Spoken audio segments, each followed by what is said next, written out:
नमस्कार, आपका बहुत बहुत स्वागत है एक बार फिर से आरजे रमझाझर लाइव में।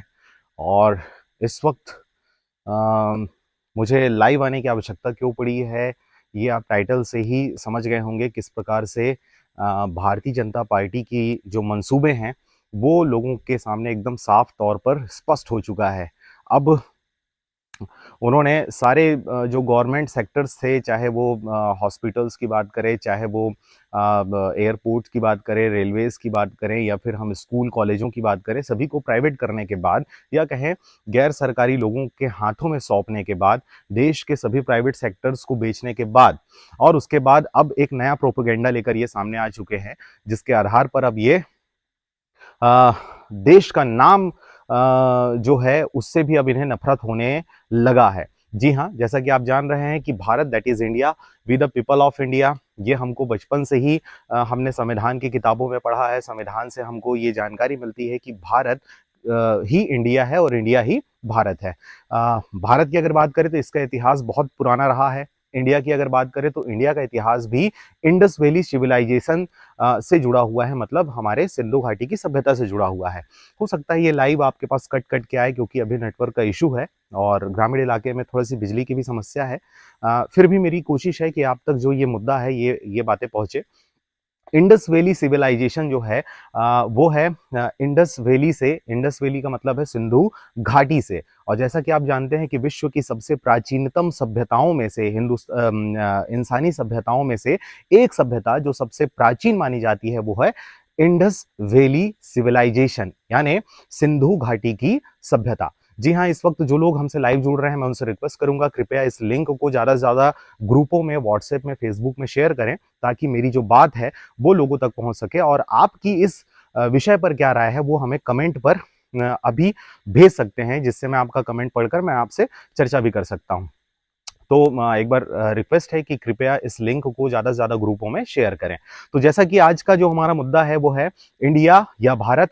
आप देख सकते हैं किस प्रकार से G20 की बैठक हमारे देश में आहूत की गई है। G20 जो देश हैं, विश्व के जो बिग जो देश हैं, बहुत ही प्रगतिशील जो देश हैं, उन देशों को भारत में न्योता दिया गया है। और भारत के इस न्योता देने के पत्र में ही इस बार बीजेपी की जो मंसूबे हैं वो स्पष्ट रूप से नजर आ रहा है। आप जैसा कि जान रहे हैं कि भारत का जो राष्ट्रपति होता है, यानी देश का प्रथम नागरिक जो होता है, उनके द्वारा एक इनविटेशन भेजा जाता है हमारे लोगों को, जिनको न्योता दिया जाता है देश के प्रधानमंत्री और राष्ट्रपतियों को, जो वहां अपने लोगों को, अपने देश को रिप्रेजेंट करते हैं, उनको इनके द्वारा एक न्योता पत्र भेजा जाता है। और उस न्योता पत्र में इस बार लिखा हुआ है भारत, इंडिया नहीं लिखा हुआ है, भारत लिखा हुआ है। लोकतांत्रिक देश है हमारा, और लोकतांत्रिक देश की परिभाषा ही हमारे संविधान की परिभाषा से शुरुआत होती है, we the people of India, English में,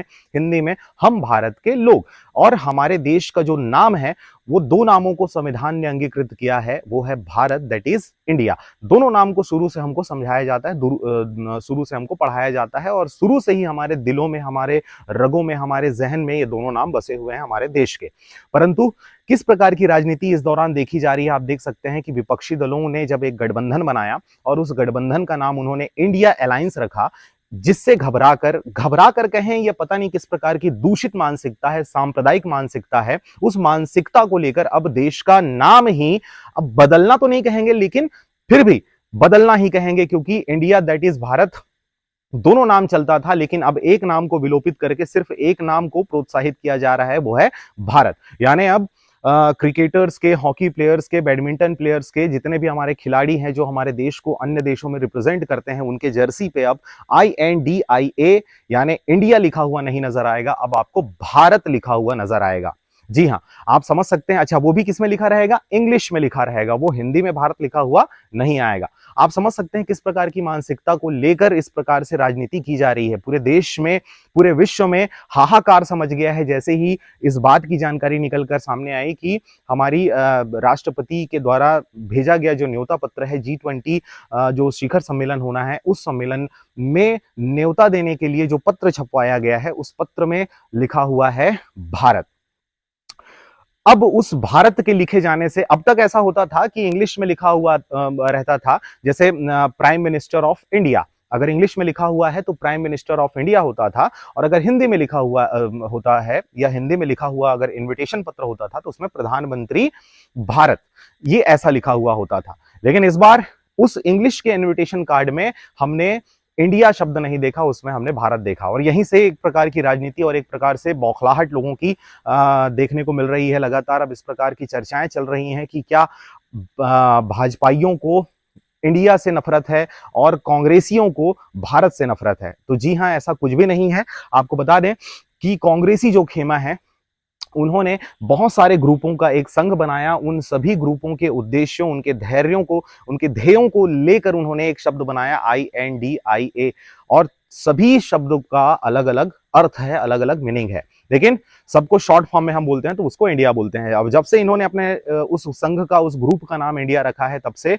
भारतीय जनता पार्टी या कहें माननीय नरेंद्र मोदी साहब को इतनी तकलीफें, इतनी दिक्कतें होने लग गई कि उन्होंने अब देश का नाम ही बदलने का सोच लिया है, अब इंडिया नहीं भारत। जी हाँ, लेकिन आप देख सकते हैं जिस प्रकार की तस्वीरें आ रही हैं, जिस प्रकार के वीडियोस आ रहे हैं सामने कि दिल्ली में जहां पर ये कार्यक्रम को ऑर्गेनाइज किया जाना है वहां पर बड़ा बड़ा लोगो लगा हुआ है, वहां पर मीडिया खेमा के लिए भी एक अलग से एक क्वार्टर बनाया गया है, एक अलग से पूरा कॉरिडोर है मीडिया खेमे के लिए। लेकिन जब इन सब चीजों को पार करने से पहले, जैसे आप उस G20 शिखर सम्मेलन के उस क्षेत्र में आप जैसे एंटर करेंगे तो वहां पर जो लोगो लगा हुआ है G20, तो G20 के साथ साथ अभी भी वहां पर इंडिया लिखा हुआ है। भारतीय जनता पार्टी ने अपने ट्विटर हैंडल की बात करें, फेसबुक की बात करें, और जहां पे सोशल मीडिया है उन सभी जगहों में पहले वो इंग्लिश में इंडिया लिखे हुए थे, लेकिन अब इंडिया हटाकर वहां पर भारत कर दिया गया है। सोचिए किस प्रकार की मानसिकता है देश में। पहले संसद बदला, संसद में सेंग्रोल की स्थापना करी गई, और सेंग्रोल की स्थापना के साथ साथ हमारे देश में आदिवासियों के साथ अत्याचार, अनाचार, दुराचार किया गया, महिलाओं के साथ अभद्र व्यवहार किया गया, उनके साथ दुराचार किया गया। मोदी जी कहीं पर कुछ भी नहीं बोले, और उसके बाद उन्होंने संसद बदल दिया, संविधान बदलने की बातें करने लग गए। जी हाँ, 2047 में आपका संविधान जो है वो प्रकाशित कर दिया जाएगा। ये बात अलग है कि अभी उसको लिखने की बातें कही जा रही है, लेकिन हकीकत ये है कि संविधान को रचा जा चुका है। मनु नाम का जो संविधान है, मनुस्मृतियां जो कहते हैं, मनुस्मृति के द्वारा लिखा गया संविधान भारतीय जनता पार्टी ने तैयार कर लिया है, जो जिसे 2047 में आपको रिप्रेजेंट करने वाले हैं।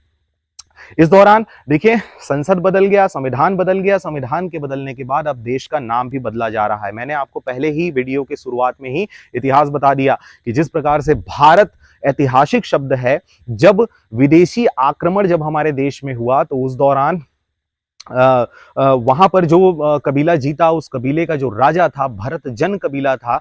भरत जन कबीला ने पुरु कबीले को हरा दिया। सिंधु नदी के तट पर ये युद्ध हुई थी, ऐतिहासिक युद्ध है। उस ऐतिहासिक युद्ध में भरत जन कबीला जीत गया। भरत जन कबीला का जो नेतृत्व करता था, जो राजा था, उसका नाम था भरत, और यही वजह था कि उस व्यक्ति के नाम से, उस राजा के नाम से हमारे देश का नामकरण किया गया भारत। ये एक बात है, एक कथा है। वैसा ही एक कथा है, क्योंकि वो जो ऐतिहासिक युद्ध था, उस ऐतिहासिक युद्ध को सिंधु नदी के तट पर लड़ा गया था, जो कि ऐतिहासिक युद्ध था। वह भी एक परिवर्तन वाला समय था, जिसके आधार पर हमारे देश का नामकरण किया गया।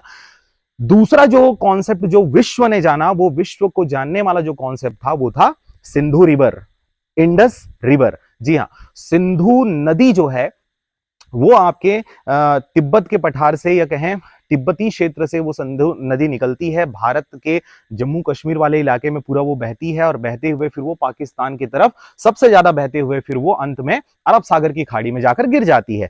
सिंधु नदी शुरू से ही हमारे लिए बहुत ही पवित्र नदी रहा है, बहुत ही इंपॉर्टेंट नदी रहा है। क्यों? क्योंकि इसी क्षेत्र में बारहमासी पानी पाए जाते थे, बारहमासी यहाँ पर हरियाली रहती थी। यही वजह है कि विदेशी जो आक्रमणकारी थे, या विदेशी जो है आकर्षित हुए थे यहाँ पर पेड़ पौधों को और हरियाली को और पानी को देखकर। यही वजह है कि यहां से ही हमारे देश को एक पहचान मिली, इसी नदी से हमारे देश को पहचान मिली। इंडस वैली पे रहने वाला जो सभ्यता था, उसको इंडस वैली सिविलाइजेशन कहा गया, और यहीं से एक शब्द निकल कर आया, इंडिया। और इंडिया जो नाम था, चूंकि हमारे देश के लोग उस समय व्यापार किया करते थे, व्यवसाय किया करते थे, अन्य अन्य देशों में, अन्य अन्य महाद्वीपों में जाकर हमारे लोग व्यापार किया करते थे, तो इसलिए वहां के लोगों ने इनको इंडिया, इंडियन, इंडियन कहना शुरू कर दिया, और यही वजह था कि पूरे विश्व में हमारे देश का नाम इंडिया पड़ गया। लेकिन अब तक भारत शब्द कहीं पर भी उल्लेखित नहीं था, भारत शब्द कहीं पर भी प्रचारित नहीं था। चूंकि पूरे विश्व में इंडिया शब्द प्रचारित कर दिया गया था, व्यापार और व्यवसाय के क्षेत्र में इंडिया नाम सर्वाधिक जाना जाने वाला नाम हो गया था। यही वजह था कि हमको दोनों इतिहास को रखना था।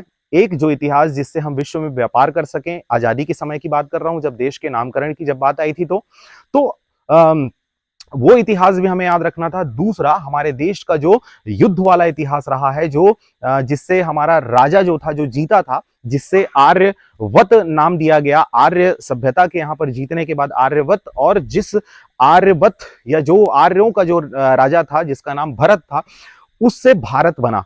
तो दोनों नाम को हमको, दोनों इतिहास को हमको याद रखना था। यही वजह है कि एक लंबा डिबेट चला है जब संविधान सभा की बैठकें हुई और संविधान में जब देश के नामकरण की बात हुई, तो अंत में यह फैसला किया गया, बाबा साहब भीमराव अंबेडकर ने एक विधेयक पास किया, या एक उन्होंने प्रपोजल रखा, जिसमें उन्होंने भारत के कॉन्सेप्ट पर, भारत के नामकरण को लेकर उन्होंने एक प्रस्ताव संविधान सभा के सामने रखा, जिसमें उन्होंने कहा कि Bharat that is India, Bharat हमारे देश का नाम है और भारत का मतलब ही इंडिया है। इंडिया हमारे देश का नाम है और इंडिया का मतलब ही भारत है। तो उन्होंने दोनों कॉन्सेप्ट दिया। यही वजह है कि संविधान सभा की बैठकों में यह बिल को पास कर दिया गया, इस प्रस्ताव को स्वीकार कर लिया गया। और अंत में जब संविधान की प्रस्तावना को निहित किया गया, तो संविधान की प्रस्तावना में प्रथम जो लाइन है, जो सबसे पहला हेडर जो है, संविधान की प्रस्तावना को संविधान का आत्मा कहते हैं। हमारे देश के लोग और हम सभियों के लिए संविधान हमारी आत्मा होती है, और संविधान की स्वयं की आत्मा है उसकी प्रस्तावना, जिसमें कभी भी छेड़छाड़ नहीं किया जा सकता, यह भी संविधान में उल्लेखित है। तो उसमें यह शब्द प्रयोग किया गया, we the people of India, हम भारत के लोग। देखिए इंग्लिश में जब उसको लिखते हैं या इंग्लिश में जब हम प्रोनाउंशिएट करते हैं तो उसमें बोलते हैं we the people of India. Hindi में उसका अर्थ होता है हम भारत के लोग। तो भारत और इंडिया जो है वो सदियों से हमारे रूहों में चलता है, हमारे रगों में बहता है। दोनों नाम ही बहुत इंपॉर्टेंट है, दोनों नाम हमारी पहचान है, हमारी सभ्यता की, हमारी संस्कृति की, हमारी हर उस चीज की जिसको हम विश्व पटल पर रिप्रेजेंट करना चाहते हैं। आज आजादी के 75 दशक बाद अगर हम बात करें, 75 वर्ष बाद अगर हम बात करें, तो हमारे देश का शायद ही ऐसा कोई नागरिक होगा जिसको दोनों नाम पता नहीं होगा। दोनों नाम बखूबी वो जान रहा है, भारत दैट इज इंडिया। लेकिन आज भारतीय जनता पार्टी ने एक नया कॉन्सेप्ट दिया। जैसा कि आप जान रहे हैं कि इनकी जो मंशा होती है वो लगातार एक नया मुद्दा लेकर आने की होती है, जिससे आपकी जो सोच है, आपकी समझ है, वो मेन मुद्दों से हटकर इस प्रकार के मुद्दों में आप केंद्रित हो जाएं, फोकस हो जाएं।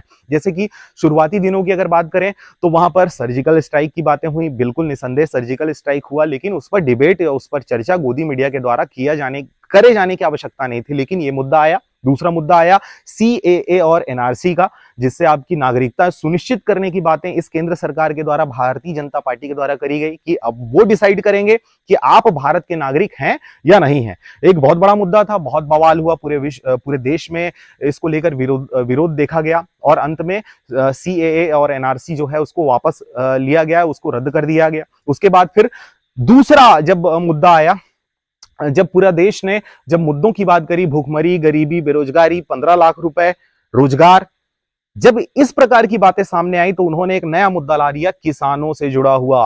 किसानों के लिए उन्होंने 3 कानून पास किए, बगैर किसानों के अनुमति के, बगैर किसानों के मांग के। उन्होंने किसानों के लिए 3 कानून बना दिए। इस 3 कानूनों का भी पूरे देश में भरसक विरोध हुआ, जिसमें साल भर हमारे पंजाब के, हरियाणा के, छत्तीसगढ़ के, राजस्थान के, दिल्ली के, उत्तर प्रदेश के, चेन्नई से भी लोग गए हुए थे, इधर पश्चिम बंगाल से लोग गए हुए थे, महाराष्ट्र के लोग गए हुए थे। मतलब पूरे देश भर के जो किसान थे उन्होंने प्रदर्शन किया। उन्होंने कहा कि ये जो किसानों के लिए बनाया गया जो कानून है, ये कानून सरासर किसानों के खिलाफ में है, इसको आपको वापस लेना होगा। नरेंद्र मोदी साहब और उनकी भारतीय जनता पार्टी ने इस बारे में कभी कुछ नहीं कहा, कभी सामने नहीं आए। उन्होंने सिर्फ यही बयान दिया कि ये किसान के हित में है, किसान के विरोध में नहीं है। अंत में इस कानून को भी वापस लिया गया। तो मैंने आपको बताया सीएए और एनआरसी वापस लिया गया। किसान आंदोलन जो हुआ तो किसानों के लिए बनाए गए 3 कानून थे, उसको भी वापस लिए गए। तीसरा जो मुद्दा आया यहां पर ज्ञानवापी और राम मंदिर, मतलब मंदिर और मस्जिद को लेकर फिर इन्होंने एक कॉन्सेप्ट परोसा लोगों के सामने, जिसमें आप जानते हैं किस प्रकार से बाबरी मस्जिद के ढांचे को ढहाकर, बाबरी मस्जिद को हटाकर वहां पर उसको राम मंदिर बनाने की बातें कही गई। बहुत सारे हमारे देश के ऐसे जानकार लोग रहे हैं जिन्होंने इस बात का प्रस्ताव रखा कि निसंदेह वो एक धार्मिक आस्था वाला जगह है, चाहे वो मुसलमानों के लिए बाबरी मस्जिद की बात करें, चाहे हिंदुओं के लिए हम राम मंदिर की बात करें, वो दोनों के लिए आस्था का केंद्र है। तो क्यों ना ऐसे जगह को किसी एक धर्म विशेष को ना दिया जाए, दोनों के लिए विशेष बनाया जाए और कोई नया कॉन्सेप्ट वहां पर लागू किया जाए। लेकिन चूंकि केंद्र में इनकी सरकार है तो इन्होंने किसी भी प्रकार से उसको हिंदुओं को दे दिया और वहां पर राम मंदिर भव्यता से निर्माण किया गया। पूरे देश भर में चंदा वसूले गए। इस पर भी बहुत सारी धांधलियों की बातें आई, किस प्रकार से ये लोग चंदा भी वसूल रहे हैं, वहां से बिल भी पास किया गया है, वहां से भी सरकार के द्वारा पैसे दिए गए हैं। तो ये हिंदू और मुस्लिम की बातें सामने आई। उसके बाद जैसे ही ये मामला थोड़ा सा शांत हुआ, उसके बाद फिर ये लोग यूसीसी ले आए, यूनिफॉर्म सिविल कोड, समान सिविल संहिता, एक देश एक कानून। अभी एक देश एक कानून भी अभी ठंडे बस्ते में पड़ा हुआ है। उसके बाद जैसे फिर लोगों ने जागरूकता दिखाते हुए जब फिर चुनाव की जब बारी आ रही है, विधानसभा चुनाव नजदीक है, लोकसभा चुनाव नजदीक है, तो फिर से ये रोजगार, बेरोजगारी, भूखमरी और इस प्रकार के जब चीजों को सामने लाने लग गए, इनसे सवाल पूछने लग गए। जब गैस सिलेंडर के दाम आपने 1200 कर दिया और 1200 करने के बाद आपने 200 रुपए माफ कर दिया, अब 1000 रुपए में गैस सिलेंडर मिल रहा है, आपके अनुसार 900 रुपए में मिल रहा है, लेकिन हम छत्तीसगढ़ की बात कर रहे हैं, यहां पर 1000 रुपए में गैस सिलेंडर मिल रहा है आपके 200 के छूट के बाद। जबकि आपकी सरकार जब नहीं थी तो वही गैस सिलेंडर हम 400 से 500 रुपए के बीच में हम लिया करते थे विथ सब्सिडी। उसमें सब्सिडी भी इंक्लूड होता था, जिसमें हमको 250 रुपए, 200 रुपए हमको रिटर्न मिलता था। अभी तो कुछ भी चीज नहीं है। तो ये इस प्रकार के कॉन्सेप्ट इन्होंने लाया। यूसीसी, यूनिफॉर्म सिविल कोड की हम बात करें तो उसको भी रद्द किया गया, उसको भी ठंडे बस्ते में लाया गया। इसके बाद से इन्होंने नया कॉन्सेप्ट लाया, संसद और संविधान। जैसा कि आप जानते हैं कि संसद जो भवन है वो कितने हमारे एक तरह से विश्वास का प्रतीक है। एक तरह से हमारे देश का इतिहास वहां पर रचा गया, बुना गया, गढ़ा गया। वहां पर हमने उस समय तो कभी नहीं जानते थे कि कौन भारतीय जनता पार्टी का है, कौन कांग्रेस का है। उस समय तो सिर्फ ये था कि हमें अंग्रेजों से आजादी चाहिए और आजादी के लिए लोगों के दिल में राष्ट्रीयता पैदा करने की आवश्यकता नहीं थी। कोई माथे पर ऐसा तिरंगा बनाकर नहीं घूमता था, कोई भारत माता की जय बोलेगा वही राष्ट्रवादी कहा जाएगा, ऐसा कॉन्सेप्ट नहीं था। वहां पर तो लोग घर घर में अपने दिलों में हिंदुस्तान को बसाकर रखते थे, भारत को बसाकर रखते थे, इंडिया को बसाकर रखते थे। और उसके लिए जहां पर जिस चीज की आवश्यकता पड़े उसके लिए करने के लिए वो हमेशा आतुर रहा करते थे। लेकिन वहां पर कोई ये नहीं कहता था कि तुम हिंदुस्तानी नहीं हो, तुम भारतीय नहीं हो, तुम इंडिया नहीं हो अगर तुम वंदे मातरम नहीं कहोगे, भारत माता की जय नहीं कहोगे। वहां पर तो पूरे हिंदुस्तान के लोगों ने वहां पर अंग्रेजों से आजादी पाने के लिए और अपने संविधान को, एक सशक्त संविधान को बनाने के लिए सभी लोगों ने अपना बहुमूल्य समय दिया, बहुमूल्य उन्होंने मेहनत करी और तब जाके वो संविधान हमारा बनकर रेडी हुआ। और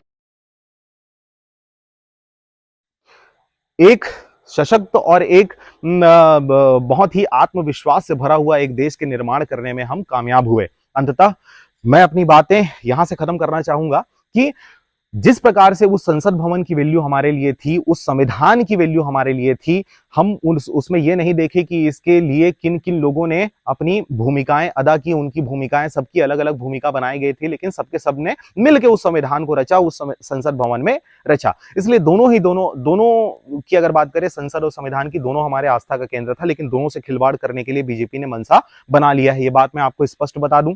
इस बात से तो आप समझ सकते हैं कि किस प्रकार से संसद भवन को छोड़कर नया संसद भवन का निर्माण किया गया और नया संसद भवन, अब वहां पर नया संविधान रचित हो रहा है, वहां पर नया संविधान इंट्रोड्यूस करवाया जाएगा, आपके सामने रिप्रेजेंट किया जाएगा।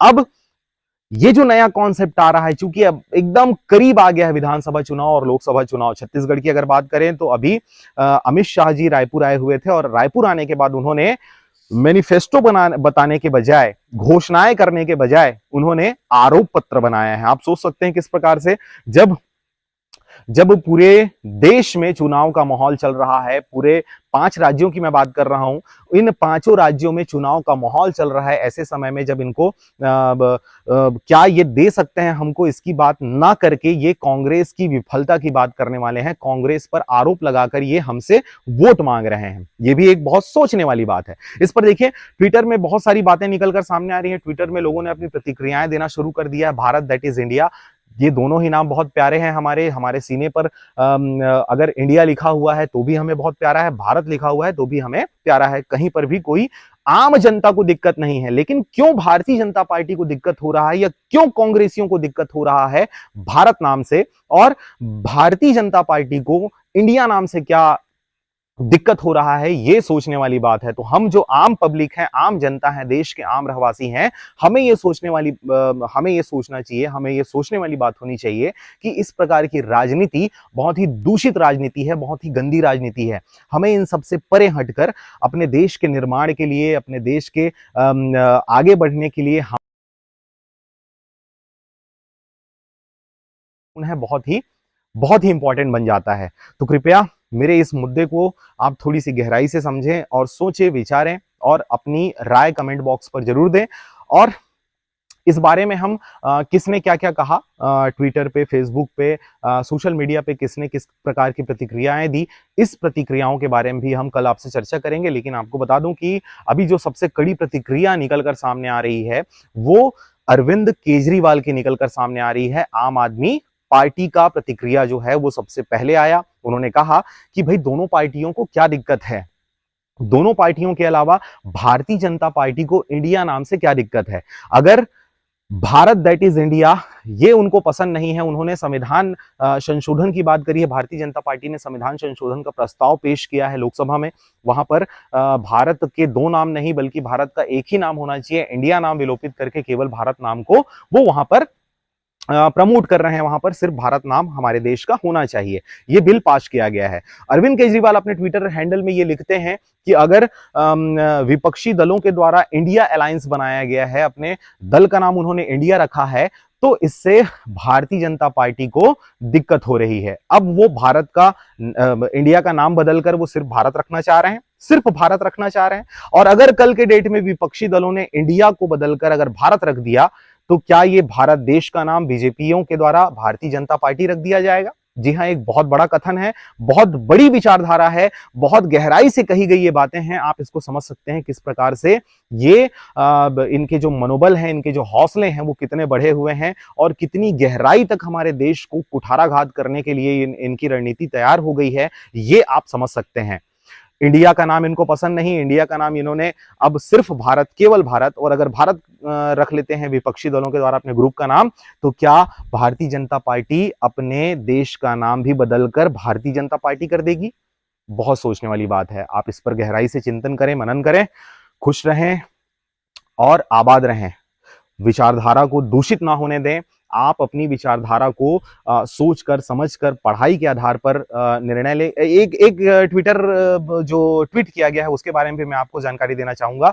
किसी ने ट्वीट कर ये बात कहा है कि जिस प्रकार से ठंडा मतलब कोका कोला, अनपढ़ मतलब नरेंद्र मोदी साहब के ऊपर उन्होंने कटाक्ष किया है, उस आधार पर उन्होंने आगे लिखा है कि जिस प्रकार से अनपढ़ों को कुछ भी कह दिया जाए, अनपढ़ों के सामने कुछ भी परोस दिया जाए तो उसको सोचे समझे बगैर उस पर रिएक्ट करना शुरू कर देते हैं या उस पर अपनी एक धारणा बना लेते हैं। वैसे ही नरेंद्र मोदी के सामने कुछ लोग कुछ भी चीजें लेकर आ जाते हैं, कुछ भी नया कॉन्सेप्ट ला देते हैं, चाहे थाली बजाने की बात हो, चाहे ताली बजाने की बात हो, दिया दिखाने की बात हो। तो इस प्रकार की कुछ भी चीजें, 2000 के नोट की बात हो, 2000 का नोट बना दीजिए, गुलाबी कलर का बना दीजिए, उन्होंने गुलाबी कलर बना दिया, 2000 का नोट छपवा दिया। बाद में कुछ लोगों ने कहा कि नहीं 2000 का नोट हटा दीजिए, उन्होंने 2000 का नोट वापस ले लिया। तो इसी प्रकार के कॉन्सेप्ट को लेकर उन्होंने ट्वीट पे लिखा है कि अनपढ़ों के सामने कुछ भी परोसा जाए तो वो उस प्रकार की रिएक्शन करने लग जाते हैं। यही वजह है कि शिक्षित प्रधानमंत्री चुनिए। अभी उनके सामने किसी ने ये परोस दिया कि देश का नाम बदल दीजिए, उनको भी ये चीजें पसंद आ गई और उन्होंने देश का नाम बदलने की ठान ली है। कल के डेट में अगर आपके माता पिता का नाम बदलने की बात किसी ने कह दिया तो हो सकता है नरेंद्र मोदी साहब वो भी बदल दे। सोचिए जरा। मैं था पुखराज सिंह, आप देख रहे थे आरजे रमझाझर लाइव। नमस्कार।